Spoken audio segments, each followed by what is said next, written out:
Hello everyone, નમસ્તે. હાલમાં જ આપણે બધાએ એક ફેસ્ટિવલ સેલિબ્રેટ કર્યો છે, that is Navratri. And Navratri is a celebration for the Shakti. પણ અત્યારે જ મેં એક ન્યૂઝ જોઈ કે જેમાં 15 વર્ષની એક નાબાલિગ દીકરી પર 6 નરાધમો દ્વારા રેપ કરવામાં આવ્યો વિસનગર, ગુજરાતમાં. એ છોકરી 4 ઓક્ટોબરની રાત્રે ખાલી વોક કરવા માટે નીકળી હતી અને પછી એનું કિડનેપ થયું અને 4 થી 6 ઓક્ટોબર દરમિયાન એનું મલ્ટિપલ ટાઈમ રેપ કરવામાં આવ્યું અને ટોટલ 6 લોકો હતા.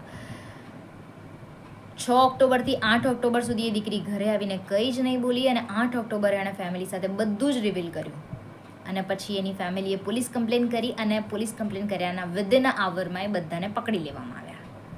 ચલો, that is a good thing happen. But what next? આવી તો ઘણી બધી વસ્તુ દેશમાં થઈ રહી છે. I am living in Gujarat and people say, even I do feel that Gujarat is the safest place to be here as a girl. But after hearing this incident, is it? Absolutely not. Because safest state માં પણ જો આવું થતું હોય તો બીજાની શું વાત કરવાની? I hope that girl should get justice because આ એક giant case થઈ ગયો છે.